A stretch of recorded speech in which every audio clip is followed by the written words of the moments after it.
Hello again. This is my third Lenten reflection, where I've been reflecting on this notion of story. This idea that somehow our story, the world's story, and Jesus' stories intersect. Last week, we were considering our own stories. What were the highlights of our life up to this point? What were the influences? What were the joys and the sorrows? What were the high points and even the traumas of our lives? I hope you had a time to think about that. And today we're going to be talking about the world's story. But before we do that, we focus again on the text, which has been guiding us through these reflections, where the disciples are walking on the road to Emmaus. They're encountering Jesus, and their story was intersecting with his. So I'll begin by reading the 24th chapter of Luke, beginning at the 13th verse. Now on that same day, two of them were going to a village called Emmaus, about 7 miles from Jerusalem. And they were talking with each other about all the things that had happened. While they were talking and discussing, Jesus came near and went with them, but their eyes were kept from recognizing him. And they said to them, "What are you discussing with each other while you walk along?" Well, they stood still looking at Jesus, sad. And then one of them, whose name was Cleopas, answered him, "Are you the only stranger in Jerusalem who doesn't know the things that have taken place there in these days?" And Jesus answered them, "What things?" They replied, "The things about Jesus of Nazareth, who was a prophet, mighty in deed and word before God and all the people, and how our chief priests and leaders handed him over to be condemned to death and crucified him. But we had hoped that he was the one to redeem Israel. Yes, and besides all this, it's the third day since these things took place. And moreover, some of our women astounded us. They were at the tomb early this morning, and when they did not find his body there, they came back and they told us that they had indeed seen a vision of angels who said that he was alive. Some of those who were with us went to the tomb and found it just as the woman had said, but they didn't see him." And then Jesus said to them, "Oh, how foolish you are, and how slow of heart to believe all that the prophets have declared. Was it not necessary that the Messiah should suffer these things and then enter into his glory?" Then beginning with Moses and all the prophets, Jesus interpreted to them the things about himself in all the scriptures. Well, as they came near the village to which they were going, Jesus walked ahead as if he were going on, but they urged him strongly, saying, "Stay with us, because it's almost evening and the day is now nearly over." So Jesus went to stay with them. And when he was at the table with them, he took bread, blessed and broke it, and gave it to them. Then their eyes were opened, and they recognized him, and he vanished from their sight. They said to each other, "Were not our hearts burning within us while he was talking to us on the road, while he was opening the scriptures to us?" That same hour they got up and returned to Jerusalem, and they found the 11 and their companions gathered together. They were saying, "The Lord has risen indeed and has appeared to Simon." Then he told what had happened on the road and how Jesus had been made known to them in the breaking of the bread. This is the end of the reading.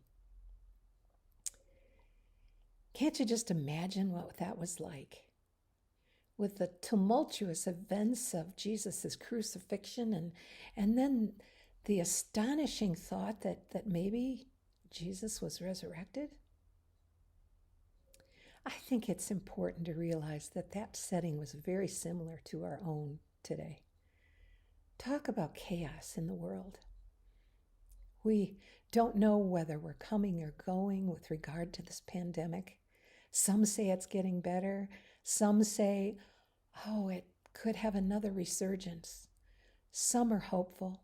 Some are afraid. Most of us are back and forth. The world is messy.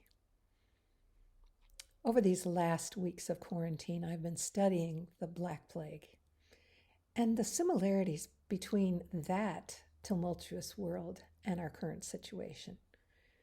The Black Plague changed all sorts of things, socially, politically, economically. It reorganized class. It reestablished, or recreated, I should say, all the systems which were in place. It was like a huge earthquake in the world at that time.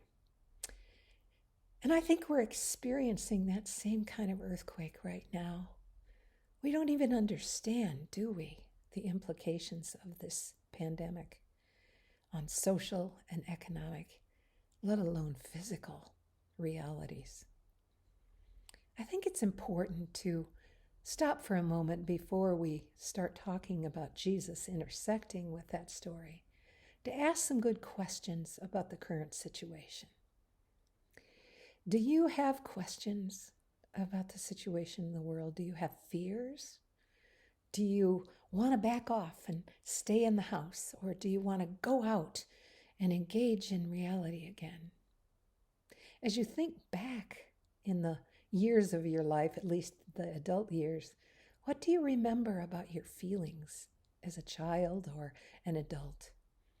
Did you feel safer then? Was life less chaotic?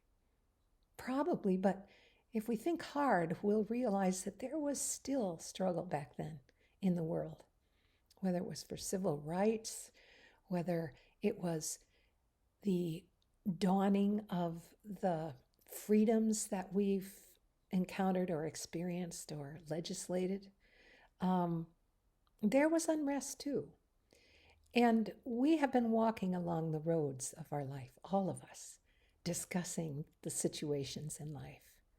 We have been talking together. We've been listening to the news. We've been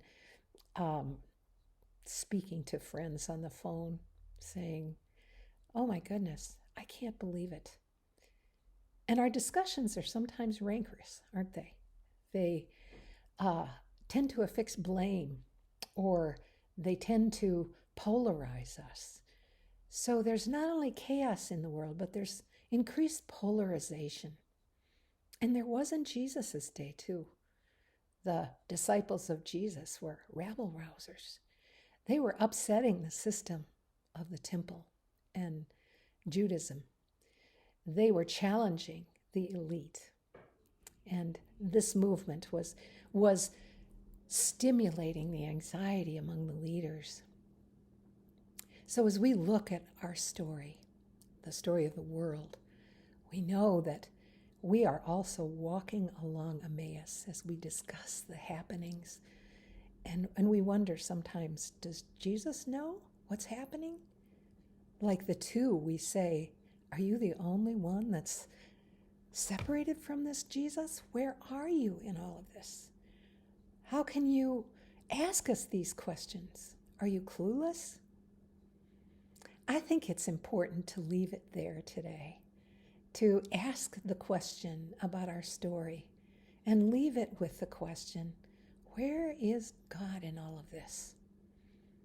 And next week, we will be talking about Jesus' story, which will be able to open our eyes to answer that question. Thanks for being with me today.